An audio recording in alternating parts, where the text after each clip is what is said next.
यहाँ पर जो हम लोग ऑनलाइन कंपाइलर बना रहे हैं उसका बेसिकली काम क्या है, वो क्या करेगा कि कोड हम लोग यहाँ पर लिखेंगे, कोड को ले जाकर के कंपाइल करेगा, फिर एग्जीक्यूट करेगा, उसका आउटपुट ला करके हम लोग को देगा। लेकिन अभी तक जो हम लोग बनाए हैं इसके अंदर यूजर इंटरफेस बन चुका है, यहाँ पर लैंग्वेज के हिसाब से सिंटैक्स हाईलाइटिंग देखने को मिल रहा है हम लोग को, तो यहाँ पर इतना ही हो रहा है, लेकिन अभी तक कोड एग्जीक्यूट नहीं हो रहा है। तो हम लोग क्या करेंगे आज की इस वीडियो के अंदर वही करने वाले हैं, हम लोग यहाँ पर एपीआई बनाएंगे जो कि ये सारा काम कर रहा होगा।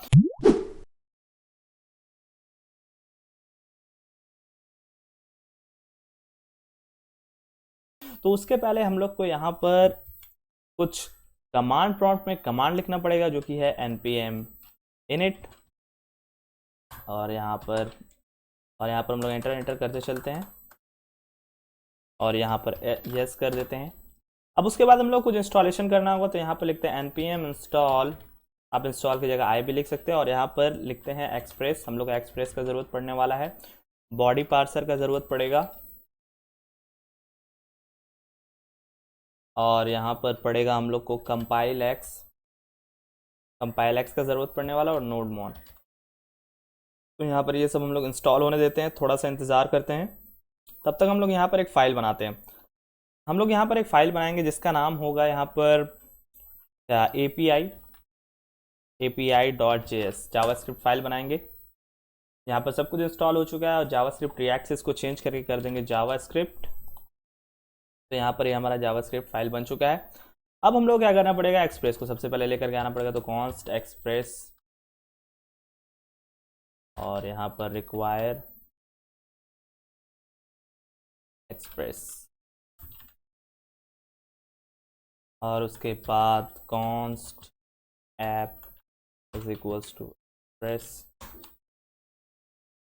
अब यहाँ पर हम लोग बॉडी पार्सर का इस्तेमाल करना चाहते हैं, तो हम लोग को बॉडी पार्सर को भी लेकर के आना पड़ेगा, const body p is equals to require body parser. ठीक है, अब इसके बाद हम लोग को बताना पड़ेगा कि हम लोग को बॉडी पार्सर का इस्तेमाल करना है, तो हम लोग क्या लिखेंगे, app dot use body parser.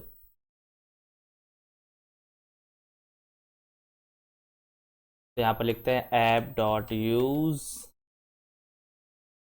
Body P dot JSON, तो हम लोगों ने यहाँ पर लिख दिया। अब यहाँ पर हम लोग क्या करना है कि अब हम लोग को ये जो हमारा फाइल है index.html फाइल है जो हमारा, अब हम लोग क्या करेंगे, इस API के थ्रू होस्ट करेंगे। तो यहाँ पर लिखेंगे ऐप डॉट यूज इस लिंक पर स्लैश पर, और यहाँ पर एक फंक्शन बनाएंगे जिसके अंदर रिक्वेस्ट रहेगा, रिस्पॉन्स रहेगा, और यहाँ पर हम लोग रिस्पॉन्स में भेज देंगे res.send फाइल, सेंड फाइल। और यहाँ पर अब हम लोग क्या करना पड़ेगा, ये जो फाइल है हमारा index.html उसका पूरा पाथ कॉपी करना पड़ेगा। तो यहाँ पर हम लोग कॉपी कर लेते हैं इसके पूरे पाथ को, तो कॉपी पाथ आपको करना है, कॉपी रिलेटिव पाथ नहीं, कॉपी पाथ कर लेते हैं हम लोग, और यहाँ पर पेस्ट कर देते हैं, और ये जो स्लैश है इसको हम लोग फटाक से चेंज करते हैं। तो इस तरह का जो स्लैश है इसको चेंज करो और इसमें कन्वर्ट करो, तो यहाँ पर ये हो गया। तो अब हम लोग क्या बोलना है, अब हम लोग को बोलना है कि किस पोर्ट पर लिसन करवाना है, तो हम लोग बोलेंगे ऐप डॉट लिसन, पोर्ट हम लोग बता देते हैं 8000 पर लिसन करवाते हैं, और यहाँ पर सेव करते हैं। ठीक है, अब हम लोग को इस API को स्टार्ट करना पड़ेगा, तो यहाँ पर सबसे पहले हम लोग क्लियर कर लेते हैं इसको, और यहाँ पर अब हम लोग लिखेंगे नोड मॉन API.js। तो हमारा API.js स्टार्ट हो चुका है। अब हम लोग चलते हैं और लोकल होस्ट लिखते हैं, लोकल होस्ट 3000 नहीं 8000। तो यहाँ पर देखिए हम लोग कुछ इस तरह का देखने को मिला, और जो कि यहाँ पर बिल्कुल भी सिमिलर नहीं है इसके। तो हम लोग का यहाँ पर ऐसा इसलिए हो रहा है क्योंकि हम लोग यहाँ पर लोकल फाइल का इस्तेमाल कर रहे हैं, जो कि हमारा कोड मिरर जो हमारा फोल्डर है उसके अंदर लोकल फाइल सब पड़ा हुआ है, तो उसका इस्तेमाल यहाँ पर नहीं हो पा रहा है। तो उसके लिए हम लोग क्या बोलना पड़ेगा, यहाँ पर हम लोग को लिखना पड़ेगा ऐप डॉट यूज, और यहाँ पर ये जो इसका जो कॉपी है इसको यहाँ पर हम लोग काम करते हैं, स्लैश लिखते हैं कोड मिरर 5.6 5.9। ठीक है, अब इसके बाद यहाँ पर हम लोग को लिखना पड़ेगा एक्सप्रेस डॉट स्टैटिक, और यहाँ पर ये जो हमारा फोल्डर है उसके पाथ को पूरा टोटल पाथ चाहिए हम लोग को, तो कॉपी पाथ करना होगा और यहाँ पर उसको पेस्ट कर देना होगा। और सेम हम लोग को यहाँ पर इसके लिंक को चेंज करना होगा, जिसमें कुछ इस तरह का स्लैश है तो चेंज करके इस तरह का करना है। तो यहाँ पर ये हो चुका है। हम लोग वापस से सेव करते हैं और देखते हैं क्या हम लोग का ठीक से देखने को मिल रहा है। इसको हम लोग रिफ्रेश करते हैं तो देखिए यहाँ पर हम लोग को अब हम लोग क्या कर पा रहे हैं कि यहाँ पर कोड मिरर जो हमारा फोल्डर है उसके अंदर जितना भी फाइल है उसको हम लोग एक्सेस कर पा रहे हैं। पहले हम लोग नहीं कर पा रहे थे। अभी ये लाइन लिखने की मदद से हम लोग को क्या हो रहा है, अब हम लोग को एक्सेसिबल है वो सारा कोड। ठीक है, तो अब हम लोग यहाँ पर ये तो बन चुका, लेकिन अब हम लोग क्या करना है कि कंपाइल एक्स की मदद से कोड को रन करना है। कंपाइल एक्स का हम लोग इस्तेमाल करने वाले हैं। तो यहाँ पर एक और एंड पॉइंट हम लोग बना रहे होंगे। तो यहाँ पर ऐप डॉट यूज़ नहीं, और यहाँ पर ऐप.यूज़ नहीं करते हैं, यहाँ पर ऐप.गेट कर देते हैं, या फिर यूज़ ही रहने देते हैं, गेट ही कर देते हैं, काम करते हैं गेट, ऐप.गेट। ठीक है, हम लोग वापस से रिफ्रेश करते हैं तो लोड नहीं हो रहा है। यहाँ पर चेंजेस देखने को मिला होगा नोड मोन में।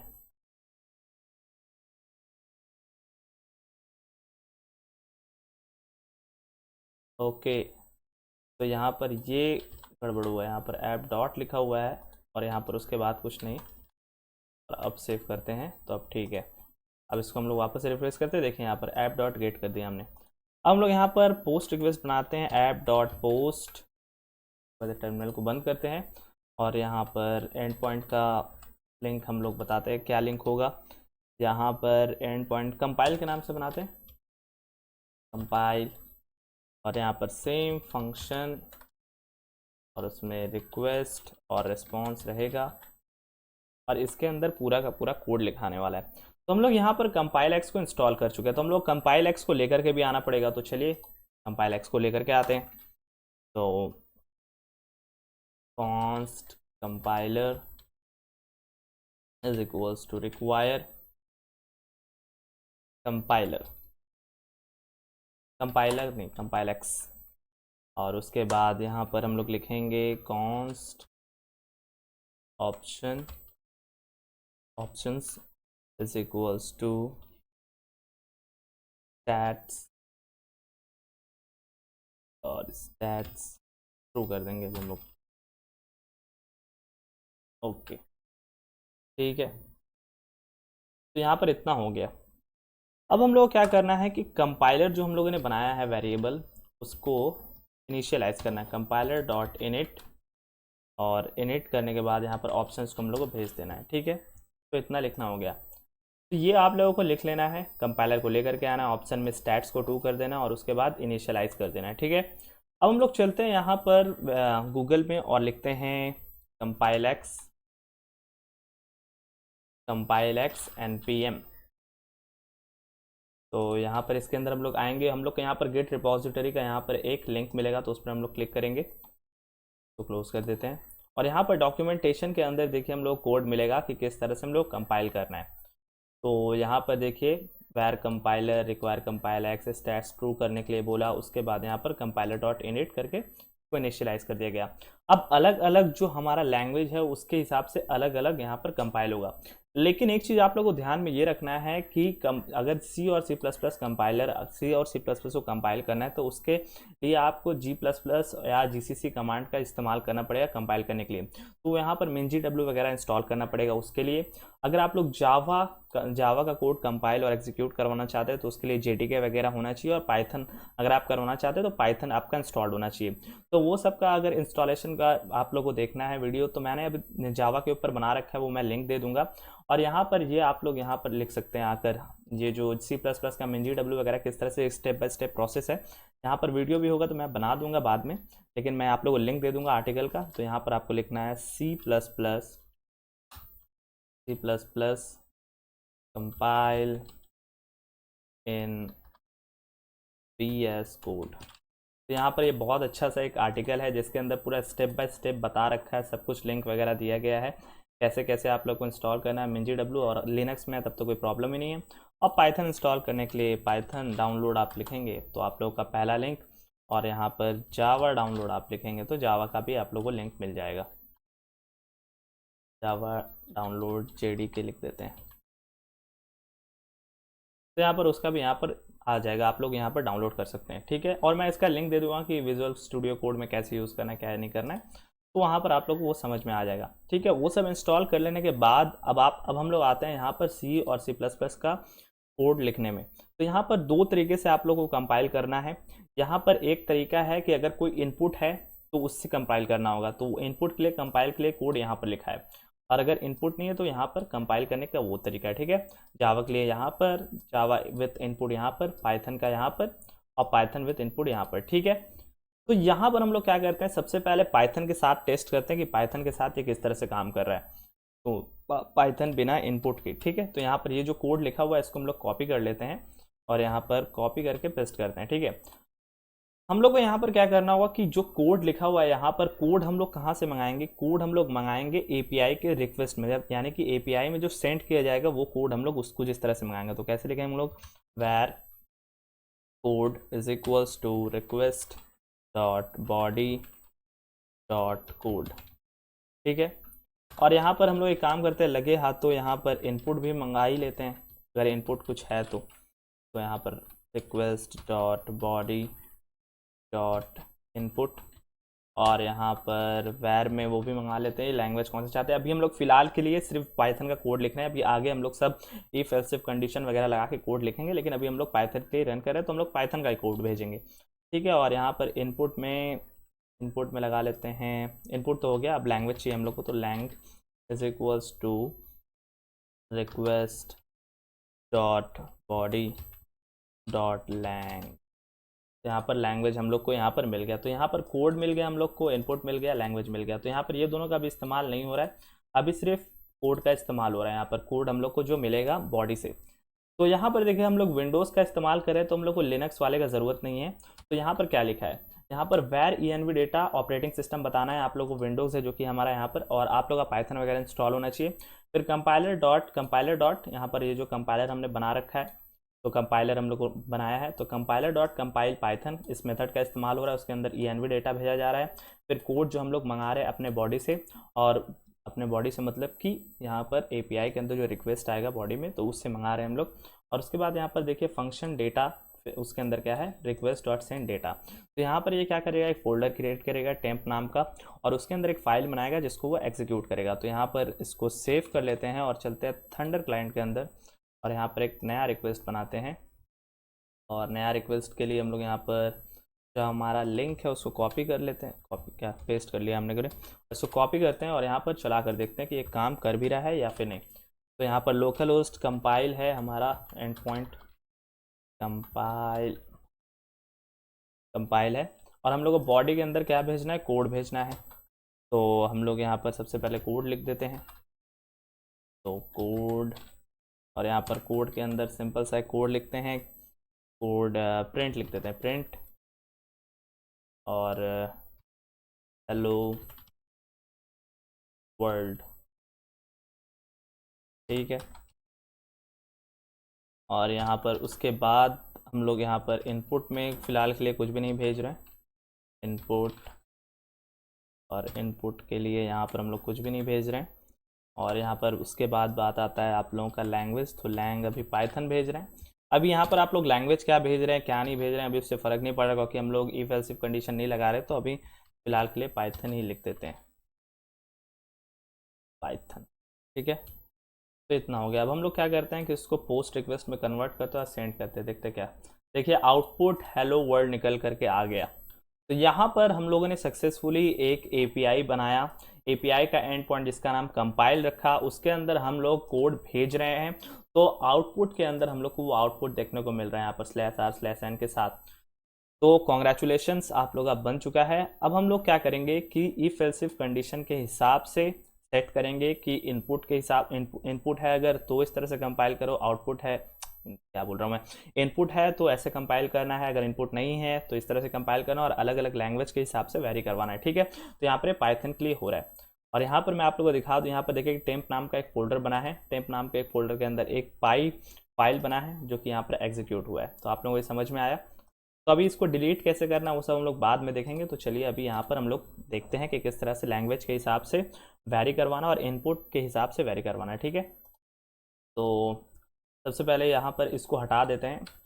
इसको हटाने के बाद हम लोग इफ़ कंडीशन एल्स कंडीशन लगाएंगे। इसको हम लोग ट्राई कैच ब्लॉक के अंदर डाल देते हैं, ट्राई कैच ब्लॉक के अंदर, और यहाँ पर कैच कर लेते हैं एरर, और जो एरर आ रहा है उसको हम लोग कंसोल डॉट लॉग कर लेते हैं, और यहाँ पर एरर लिख देते हैं सिंपल सा।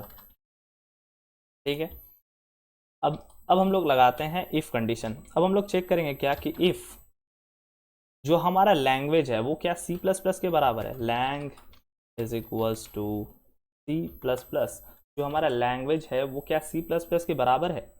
अगर बराबर है तो अब इसके अंदर हम लोग चेक करेंगे क्या कि उसके अंदर कोई इनपुट प्रेजेंट है भी या फिर नहीं। तो यहाँ पर अगर इनपुट नहीं है तो वो कंडीशन में हम लोग लिखेंगे इनपुट अगर नहीं है तो जो कोड है हम लोग का यहाँ पर वो हम लोग लेकर के आएंगे।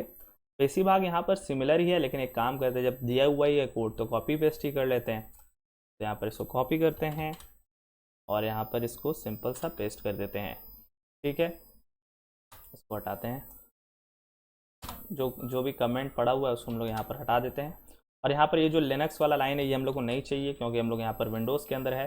तो ये एनवी डेटा विंडोज cmdg++ और यहाँ पर कंपाइलर डॉट कंपाइल CPP। तो यहाँ पर इस मेथड का इस्तेमाल किया जा रहा है एनवी डेटा कोड, और यहाँ पर जो कैलकुलेशन के बाद एग्जीक्यूशन के बाद जो डेटा आ रहा है वो यहाँ पर रिस्पॉन्स के तौर पर सेंड कर दिया जा रहा है। ठीक है, अगर इनपुट नहीं है तो, अगर मान लीजिए कि इनपुट है तब एल्स कंडीशन के अंदर जाएगा, और एल्स कंडीशन के अंदर जाने के बाद इनपुट के हिसाब से कंपाइल करेगा, क्योंकि यहाँ पर देखिए कंपाइल विथ इनपुट। तो इसको कॉपी करते हैं और यहाँ पर पेस्ट करते हैं, और ये जो लिनक्स वाला लाइन है इसको हटा देते हैं।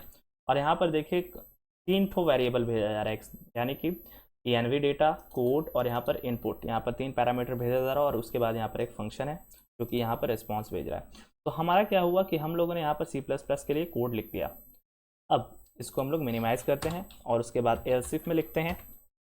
एल्स इफ अगर C++ नहीं है तो लैंग्वेज क्या होगा हम लोग का, यहाँ पर जावा होगा। तो यहाँ पर लिखते हैं जावा।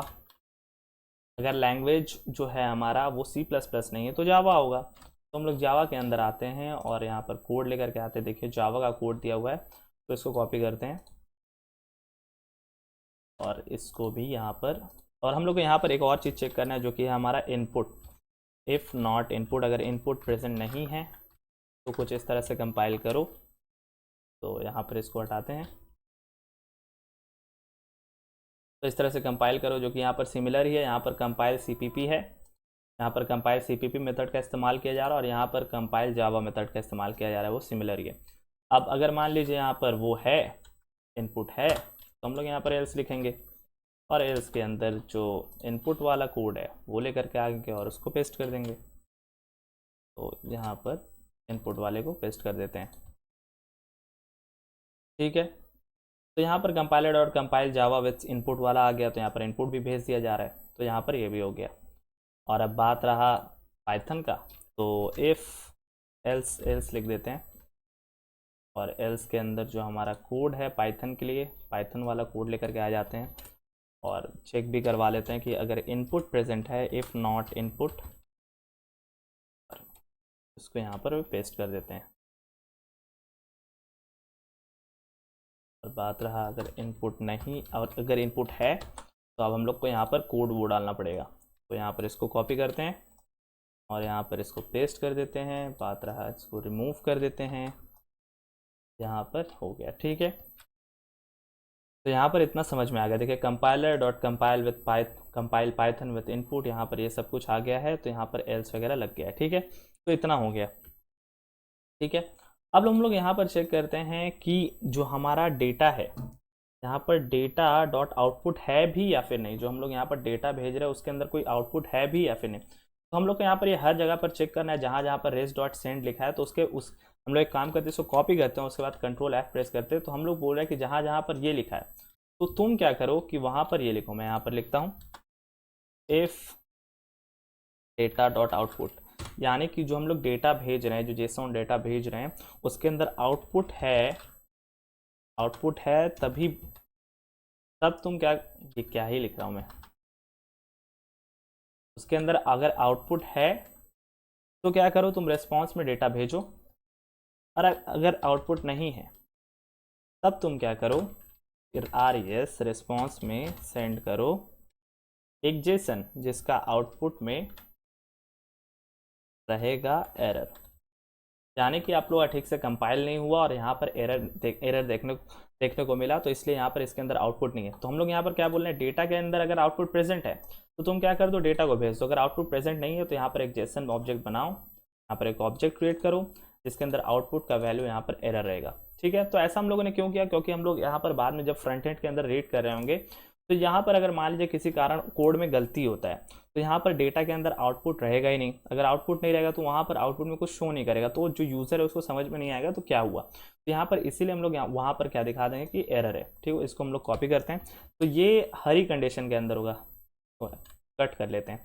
तो यहाँ पर ये हरी कंडीशन हर जगह जहाँ पर रिस्पॉन्स भेजा जा रहा है तो हर जगह ये होना चाहिए। तो यहाँ पर जहाँ पर भी रिस्पॉन्स डॉट सेंड डेटा लिखा है उसके जगह पर हम लोग क्या करेंगे, ये लिख देंगे और इसको हम लोग रिप्लेस कर देते हैं और यहाँ पर बूम हम लोग का हो गया। ठीक है,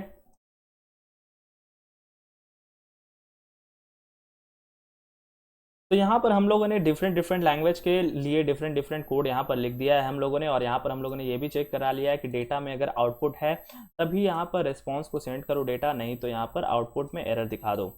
तो यहाँ पर ये हमारा API बन चुका है और यहाँ पर हम लोग जैसे जैसे रिक्वेस्ट भेजेंगे इनपुट के अंदर अगर कुछ रहता है तो इनपुट के हिसाब से रन होगा, और यहाँ पर लैंग्वेज जो रहेगा वो लैंग्वेज के हिसाब से यहाँ पर रन होने वाला है। यहाँ पर C++ लिखा है, यहाँ पर अगर मैं पाइथन लिख दूँ तो पाइथन के लिए रन होगा, और यहाँ पर मैं अगर जावा लिख दूँ तो जावा के लिए यहाँ पर रन होगा। तो यहाँ पर हमारा पूरा API क्रिएट हो चुका है, और इसके नेक्स्ट वाले वीडियो के अंदर हम लोग क्या करेंगे कि यहाँ पर यूज़र जो भी कोड लिखेगा उस कोड को हम लोग यहाँ पर कॉपी करेंगे, यानी कि इस कोड को यहाँ से लेंगे और कोड को भेजेंगे API को, और API क्या करेगा, उसका कुछ आउटपुट निकालेगा और आउटपुट को हम लोग यहाँ पर प्रिंट करवाएंगे। तो आज का ये वीडियो अगर आप लोगों को ज़रा भी मज़ा आया देखने में, ज़रा भी अच्छा लगा तो इस वीडियो को शेयर करिए, चैनल को सब्सक्राइब करिए। मिलते हैं इसके नेक्स्ट वाली वीडियो के अंदर, तब तक के लिए गुड बाय।